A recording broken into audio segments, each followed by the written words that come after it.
Eh bah, c'était un bon épisode. C'était bien. Ça ne vaut toujours pas la hype qu'on lui accorde, mais on s'en rapproche petit à petit, donc lâche le couteau Timothée. De la baston, de la violence à foison, toujours plus de satisfaction. Que demander de plus pour un bon épisode? Vous connaissez le refrain, abonnement et pause blow, et accompagnez-moi dans cette review du 6e épisode de Solo Leveling.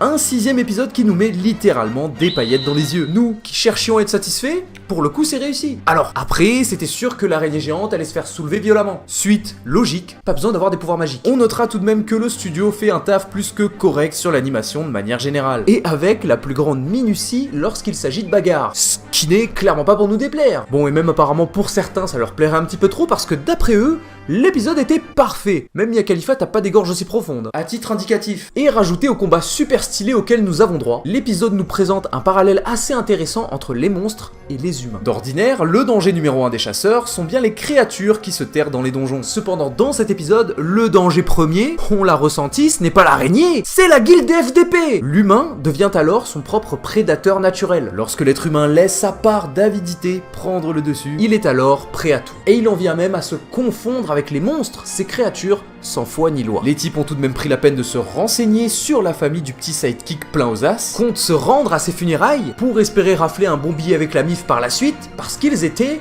comrades, je cite, et de voir des mecs aussi investis dans leur démarche abjecte, ça peut sembler un petit peu abusé au premier abord. Mais au final, ça vient très bien se transposer à notre réalité. Lorsque l'individu y trouve son intérêt personnel, il n'y a plus aucune barrière éthique ou morale pour se dresser face à lui. Sans aucune hésitation, eux ont envoyé au casse-pipe nos deux personnages. Et on y vient à ce fameux combat. Si on pensait voir notre héros vaincre aussi facilement, on s'est bien trompé. Tsung à de multiples reprises assène des coups sans grande efficacité sur le boss du donjon. Néanmoins, avec le peu de mouvement qu'il fait, il en vient à certes impressionner, mais surtout effrayer le jeune Jinho en retrait. Et ça aussi, ça fait partie de ce qu'on aime voir dans cet animé. Plus Tsung deviendra fort, et plus les autres personnages en prendront conscience tout en restant bouche bée, c'est en partie ce qui vient alimenter une certaine hype. Malheureusement, l'affrontement se corse pour notre personnage. En effet, il aurait accumulé une fatigue trop importante pour parvenir à le vaincre. Mais de nulle part, un miracle se produisit. En plus d'être capable de taper des sprints éclairs, le type avait encore un plein d'énergie en stock de son entraînement journalier, ce qui évidemment tombe à point nommé pour le grand final. Il bondit alors et plante encore et encore à l'aide de sa dague empoisonnée le boss, l'araignée, et finit par la vaincre.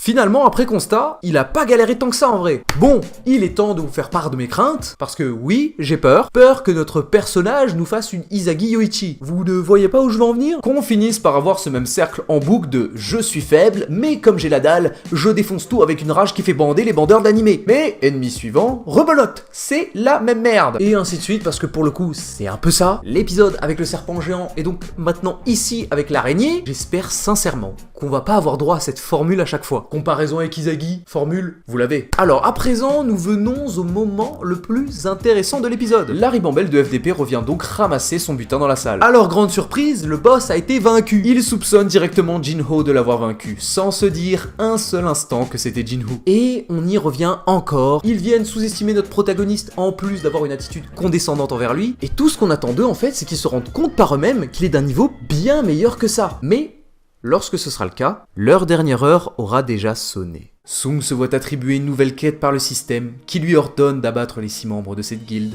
sous peine de mourir. Donc Tsung est tout de même déboussolé. Il est contraint d'ôter la vie à non pas 1, mais 6 hommes. Et c'est là où on arrive à ce que je décrivais précédemment comme l'effet Izagi, mais qui, je l'admets ici, amène à une réflexion intéressante. Le pouvoir, mais à quel prix? Jusqu'ici, on avait démontré que les côtés plus que positifs du double éveil de Tsung, il est devenu fort, super beau gosse, etc. La suite vous la connaissez. Cependant, il l'a assez vite oublié lui-même. Il est soumis au système. Celui-ci, certes, lui accorde une force phénoménale, mais à quel prix? Ici, Tsung est dans l'impasse et doit renoncer à son humanité. Lui-même dira qu'il est conscient qu'il a ôté une vie et que c'est loin d'être quelque chose dont il peut être fier. Et pourtant, un à un, il exécute avec la plus grande facilité les 5 premiers membres. Jinho en est tétanisé. Il arrive alors face au leader du groupe et celui-ci prit conscience qu'il s'agissait de lui qui avait vaincu le boss du donjon. Et apparemment ce leader ne serait pas n'importe qui dans le monde des chasseurs. Il serait le frère d'un chasseur à la grande renommée et à la musculature de Ronnie Coleman. Ce qui sera d'ailleurs son principal argument de défense face à l'impitoyable Sung Jin-woo. Et à la manière de Maito et Yuji, on a une inversion des rôles. Le chasseur devient la proie. Et sans une once de pitié pour son adversaire, sans une once d'hésitation, Sung Jin-woo le tue. Bon du coup, petit constat, un rang E. Sung s'est farci un boss de rang C à lui tout seul. Un boss de rang C. Et par-dessus le marché, a liquidé une guilde entière de rang C. Ce qui n'est clairement pas normal. Donc une jolie miss à lunettes vient faire un rapport sur ce qui s'est passé. Et a elle-même du mal à y croire. Mais ne va pas chercher le pourquoi du comment. Ça, on laisse pour les chasseurs de l'épisode 7. Sur ce, c'était tout pour cet épisode 6. C'était un très bon épisode, je comprends pourquoi il a été apprécié. Enfin quand même, 113 000 likes sur Crunchyroll. Je pense que ça veut quand même tout dire. L'auteur qui est au ciel, je pense, doit en être ravi. En tout cas, merci de nous avoir pondu une œuvre comme ça. C'est clairement l'animé de la saison. Merci en tout cas de m'avoir regardé. Abonnez-vous pour ne pas louper la suite des vidéos ainsi que des reviews. Sur ce, c'était le Sama et moi, je vous dis sayonara. Everything I love,